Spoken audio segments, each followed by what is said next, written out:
नमस्कार, मैं हूं स्वाति रायना। बस कुछ ही देर में वित्त मंत्री निर्मला सीतारमण बजट 2021 पेश करने वाली हैं। इस बार का बजट बेहद ही खास होने वाला है। खुद वित्त मंत्री ने कहा है कि ऐसा बजट आपने पहले कभी नहीं देखा होगा। आखिरकार जरूरी है भी, क्योंकि पैंडेमिक से ग्रस्त इकोनॉमी को ग्रोथ की वैक्सीन जो देनी है, और साथ ही देश का जो मध्यम वर्ग है यानी मिडिल क्लास, आप और हम जो टैक्स पेयर्स हैं, उन्हें भी उम्मीदों पर खरा उतरने वाला बजट चाहिए। तो क्या इस बार वित्त मंत्री के बजट के पिटारे से निकलने वाला है, कुछ देर में हमें मालूम चल जाएगा। लेकिन उम्मीदें क्या है मिडिल क्लास की, जरा ये समझ लेते हैं। मुख्य तौर पर 5 उम्मीदें हैं मिडिल क्लास जो लगाए बैठा है। हमेशा की तरह टैक्स पेयर्स चाहते हैं कि उन्हें टैक्स में राहत मिले। हालांकि जो अलग अलग एक्सपर्ट्स जिनसे हमारी लगातार बातचीत होती रही है, उनका ये मानना है कि शायद ही इस बार पर्सनल टैक्स स्लैब में कुछ बदलाव हो, लेकिन हाँ, अलग तरीके से इस बार कुछ राहत देने की जो कोशिश है वो वित्त मंत्री जरूर कर सकती हैं। मसलन स्टैंडर्ड डिडक्शन, 50,000 रुपए का भी आपको स्टैंडर्ड डिडक्शन मिलता है, यानी आपकी ऐसी आय जिस पर कोई टैक्स नहीं लगता है।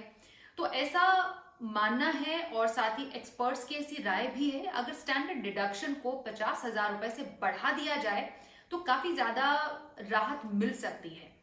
अब ये तो हम सबको मालूम है कि कई ऐसे कॉर्पोरेट्स हैं, कई ऐसे कंपनीज हैं, कई ऐसे ऑफिसेज हैं जिनके एम्प्लॉयज वर्क फ्रॉम होम कर रहे हैं। अब वर्क फ्रॉम होम करने की वजह से जो घर के रिसोर्सेज है उनका भी इस्तेमाल हो रहा है, उनके एक्सपेंसेस इसकी वजह से काफी बढ़ गए हैं। तो शायद ये एक्सपेंसेस को कवर करने के लिए स्टैंडर्ड डिडक्शन अगर बढ़ा दिया जाता है तो ये जो पोर्शन है आपकी इनकम का, ये काफी ज्यादा उसमें कारगर साबित हो सकता है। साथ ही सरकार तो चाहती भी है कि इकोनॉमी में स्पेंडिंग बढ़े, कंजम्पशन बढ़े, डिमांड क्रिएट हो और आम आदमी के हाथ में पैसा आए।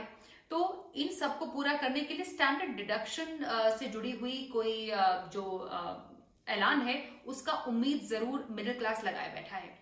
इसके अलावा टैक्स के मोर्चे पर, जैसे जो आपका इन्वेस्टमेंट होता है, जो टैक्स सेव करने के लिए आप इन्वेस्टमेंट करते हैं 1.5 लाख का एटीसी, उसमें ऐसा माना जा रहा है कि एटीसी की जो लिमिट है उसे बढ़ा दिया जाना चाहिए। 1.5 लाख से कम आप 2, 2.5 या 3 लाख रुपए तक भी कर दें तो उससे क्या होगा कि आपकी इन्वेस्टमेंट हैबिट है उसको प्रोत्साहन मिलेगा, लोग ज्यादा से ज्यादा सेव करने के लिए प्रेरित होंगे और टैक्स सेविंग भी करेंगे। कई एक्सपर्ट्स ये चाहते हैं कि 1.5 लाख की जो सीमा है उसमें बहुत सारे इन्वेस्टमेंट ऑप्शंस आते हैं, इससे कंफ्यूजन हो जाती है लोगों के मन में। इसलिए अगर इसको बढ़ा दिया जाए तो एक राहत की बात यहाँ पर जरूर हो सकती है। इनफैक्ट जो होम बायर्स हैं जिन्होंने लोन लिया हुआ है, उनके होम लोन का जो प्रिंसिपल अमाउंट है वो भी एटीसी में आता है। उसके लिए अगर एक अलग से सेक्शन बना दिया जाए तो शायद जो होम ग्राहक है उनके लिए भी काफी ज्यादा यहाँ पर राहत मिलती हुई नजर आएगी। और डेफिनेटली हम चाहते हैं कि रियल एस्टेट को भी काफी ज्यादा बूस्ट मिले और सरकार का भी फोकस रियल एस्टेट पर काफी हद तक इस बार रहने की पूरी उम्मीद जताई जा रही है।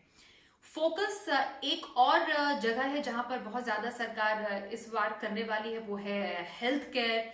साथ ही आपका जो हेल्थ इंश्योरेंस है, जो हेल्थ इंश्योरेंस इंडस्ट्री है, उसका ये मानना है कि जो हेल्थ इंश्योरेंस का जो पेनिट्रेशन है या फिर जो दायरा है वो लोगों के बीच में बढ़ाने की सख्त जरूरत है। और जिनके पास ऑलरेडी हेल्थ इंश्योरेंस है उनको भी इंकरेजमेंट की जरूरत है। इसलिए जो आपको एटीडी में बेनिफिट मिलता है अभी मौजूदा समय में, जो आप मेडिक्लेम लेते हैं उसके प्रीमियम पर, उसकी भी छूट को बढ़ा दिया जाना चाहिए, कम से कम दोगुना कर देना चाहिए, जिससे कि आपके लिए भी आने वाले समय में बढ़ते जो खर्चे हैं, मेडिकल इन्फ्लेशन है, उनको पूरा करने में काफी हद तक राहत मिलेगी।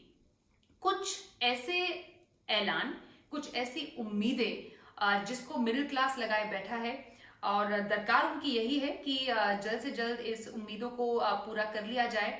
बस कुछ ही देर की बाकी है और इसके बाद जब वित्त मंत्री निर्मला सीतारमण अपने ऐलानों को एक एक करके सुनाएंगी तो पूरी तरह से पता चल जाएगा कि इस बार मिडिल क्लास को इस बजट से क्या खास मिला है।